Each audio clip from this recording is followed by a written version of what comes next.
नमस्कार दोस्तों, मैं डॉक्टर पंकज आपका अपने YouTube वीडियो में हार्दिक स्वागत करता हूं। आशा करता हूं कि आप सब लोग स्वस्थ होंगे। आज का हमारा टॉपिक बहुत ही कॉमन टॉपिक है एसिडिटी।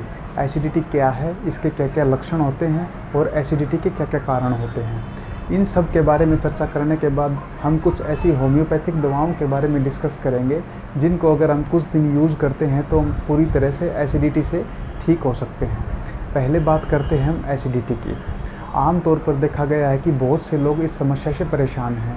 अगर आप भी इस समस्या से कभी न कभी परेशान हुए हो या फिर हो रहे हो तो इस वीडियो को लास्ट तक ज़रूर देखें। ये आपके लिए काफ़ी इन्फॉर्मेटिव और बेनिफिशियल साबित होगी। आओ पहले हम बात करते हैं एसिडिटी के बारे में। जब हम खाना खाते हैं तो पेट के अंदर मौजूद गैस्ट्रिक ग्लैंड एक एसिड का सिक्रेशन करती हैं, जिस एसिड का नाम है हाइड्रोक्लोरिक एसिड। ये एसिड हमारे पेट के अंदर मौजूद खाने को डाइजेस्ट करने में हमारी मदद करता है। जब इस एसिड का सिक्रेशन ज़्यादा अमाउंट में हमारे पेट के अंदर होने लगता है तो वो एसिडिटी का रूप ले लेता है। आओ अब हम बात करते हैं एसिडिटी के लक्षणों के बारे में। जब एसिडिटी होती है तो मुख्य रूप से कुछ लक्षणों को पैदा करती है। आओ अब हम उनके बारे में चर्चा करते हैं। पहला और इम्पोर्टेंट लक्षण होता है वो होता है पेट में जलन।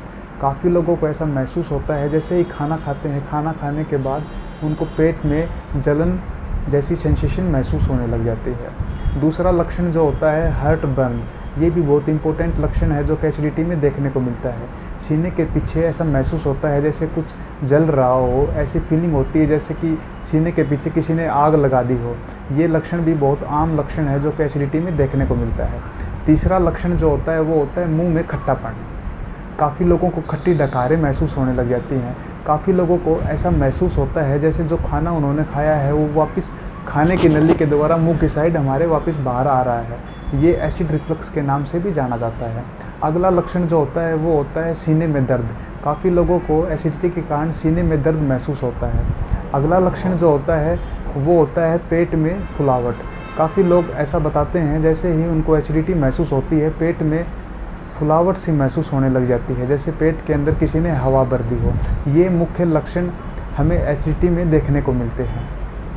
आओ अब हम बात करते हैं एसिडिटी के कारणों के बारे में। मुख्य रूप से एसिडिटी के 3 कारण पाए जाते हैं। पहला जो कारण होता है वो हमारी डाइटरी फैक्टर से रिलेटेड होता है। दूसरा जो कारण होता है वो हमारी लाइफस्टाइल से रिलेटेड होता है। तीसरा जो कारण होता है वो मेडिकेशन से रिलेटेड होता है। पहले बात करते हैं हम डाइटरी फैक्टर से रिलेटेड कारणों के बारे में। आमतौर पर देखा गया है जो लोग ज़्यादा स्पाइसी फूड, ज़्यादा फ्राइड फूड और ज़्यादा जंक फूड खाने के शौकीन होते हैं उन लोगों में एसिडिटी की समस्या ज़्यादा देखने को मिलती है।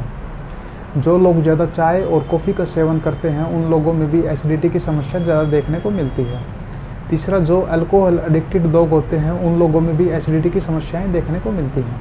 चौथा, जिनके अंदर स्मोकिंग की हिस्ट्री पाई जाती है उन लोगों में भी एसिडिटी की समस्या देखने को मिलती है। ये मुख्य रूप से 4 चीज़ें होती हैं जो डाइटरी फैक्टर्स के अंदर इंक्लूड होती हैं। दूसरा जो कारण होता है वो हमारी लाइफस्टाइल से रिलेटेड होता है। जो लोग एसिडिटी से परेशान होते हैं उन लोगों की लाइफस्टाइल में एक्सरसाइज की कोई जगह नहीं होती है। वो रूटीन से एक्सरसाइज वर्कआउट नहीं करते हैं जिसके कारण उनके लाइफ में एसिडिटी की समस्याएँ आती हैं। आमतौर पर एसिडिटी उन लोगों में भी देखी गई है जिनका लंबे समय तक सिटिंग वर्क होता है। जो लंबे समय तक ऑफिस में एक जगह बैठ के काम करते हैं उनमें भी एसिडिटी की समस्याएं ज़्यादा देखने को मिलती हैं। मुख्य रूप से ये समस्याएं उन लोगों में भी देखने को मिलती हैं जो रात को लंबे टाइम तक जगते हैं या फिर एक जगह बैठ के रात को लंबी सिटिंग करते हैं। उन लोगों में एसिडिटी की दिक्कतें ज़्यादा पाई जाती हैं। जिन लोगों की लाइफ में मानसिक तनाव की समस्याएँ ज़्यादा होती हैं उनमें भी एसिडिटी की समस्याएँ ज़्यादा देखने को मिलती हैं। तीसरा जो फैक्टर होता है वो मेडिकेशन से रिलेटेड होता है। जो लोग लंबे समय से ज़्यादा अमाउंट में पेन किलर्स मेडिकेशंस का यूज़ कर रहे हैं उन लोगों में भी ये समस्याएं देखने को मिलती हैं। आमतौर पर ओवर ईटिंग करने वाले लोगों में भी ये समस्याएं ज़्यादा देखने को मिलती हैं। मुख्य रूप से ये कुछ कारण होते हैं जिनके कारण एसिडिटी हमारे शरीर में पैदा होती है और पाई जाती है। दोस्तों, अब हम बात करते हैं कुछ ऐसी होम्योपैथिक दवाओं के बारे में जिनको अगर एसिडिटी के केसेस में हम कुछ दिन यूज़ करते हैं तो अपनी समस्याओं से पूरी तरह से ठीक हो सकते हैं। आज हम मुख्य रूप से केवल 3 ही दवाओं के बारे में चर्चा करेंगे। पहली दवा का नाम है रोबिनिया। रोबिनिया को आपको 30 पोटेंसी के अंदर यूज़ करना है और इसको आपको दिन में केवल 3 ही बार यूज़ करना है। इसकी 2 बूंदें डायरेक्ट जीभ के ऊपर आपको सुबह लेनी है, 2 बूंदें आपको दोपहर को लेनी है और 2 बूंदें आपको शाम को लेनी है।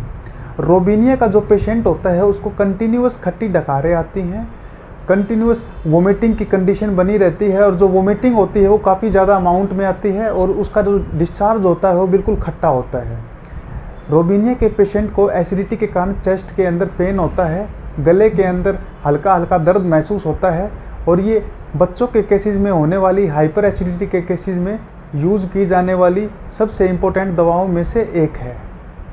दूसरी दवा का नाम है कार्बोवेज। कार्बोवेज को भी आपको 30 पोटेंसी में लेना है, और इसको भी आपको दिन में 3 बार यूज़ करना है। इसकी 2 बूंदें डायरेक्ट जीभ के ऊपर सुबह डालनी है, 2 बूंदें दोपहर को डालनी है, और 2 बूंदें शाम को डालनी है। कार्बोवेज का जो पेशेंट होता है उसको कंटिन्यूअस गैस्ट्रिक प्रॉब्लम्स रहती हैं, उसको एपिगैस्ट्रिक रीजन जो अपने नाभि से ऊपर का हिस्सा होता है इसमें कंटिन्यूअस भारीपन महसूस होता है, चेस्ट के अंदर डिस्कम्फर्ट फीलिंग होती है, डकारें बहुत ज़्यादा आती हैं, एब्डोमिनल ब्लोटिंग की समस्या होती है, उसको ऐसा लगता है जैसे पेट के अंदर गैस का भराव हो गया है। कार्बोवेज का जो पेशेंट होता है वो अपने शरीर को काफ़ी वीक महसूस करता है। इस दवा को आपको रोबिनिया दवा लेने के 10 मिनट बाद दिन में 3 बार यूज़ करना है। तीसरी दवा का नाम है नक्स वोमिका। नक्स वोमिका को आपको 200 पोटेंसी में यूज़ करना है, और इसको आपको रात को सोने से आधे घंटे पहले यूज़ करना है। Nux vomica homeopathic medical system में यूज़ होने वाली सबसे इम्पोर्टेंट दवाओं में से एक है, जो कि गैस्ट्रिक कंप्लेंट्स में यूज़ की जाती है। नक्स वोमिका का पेशेंट जैसे ही खाना खाता है, खाना खाने के आधे घंटे बाद उसको एसिडिटी की समस्या होने लग जाती है, पेट में हैवीनेस होती है, कंटिन्यूअस कॉन्स्टिपेशन की दिक्कत बनी रहती है, मेंटली बहुत इरिटेटेड रहता है, छोटी छोटी बातों पे गुस्सा आ जाता है, स्ट्रेस बहुत ज़्यादा लेता है। और ये उन लोगों में दी जाने वाली दवाएं हैं जो लंबे समय तक सीटिंग का काम करते हैं, जिनका लंबे समय तक बैठने का काम होता है, उसके कारण अगर उनको एसिडिटी की समस्या हो रही है तो इस दवा को यूज़ करना है। अब बात करते हैं हमें इन दवाओं को कितने दिन तक यूज़ करना है। मान लीजिए आपको एसिडिटी की समस्या अगर एक्यूट कंडीशन में है, मतलब 5 से 7 दिन से है, तो आपको इन दवाओं को 10 से 15 दिन यूज़ करना है। 10 से 15 दिन यूज़ करने के बाद आप काफ़ी हद तक इन समस्याओं से ठीक हो जाएंगे। अगर आपको एसिडिटी की समस्या काफ़ी लंबे समय से बनी हुई है तो आपको इस दवा को 1 महीने से 3 महीने तक यूज़ करना है। अगर आपको इन दवाओं से बहुत अच्छे रिजल्ट मिल रहे हैं तो आपको इन दवाओं को कंटिन्यूअस 3 से 4 महीने करना है, ताकि आप पूरी तरह से अपनी समस्याओं से ठीक हो सकें।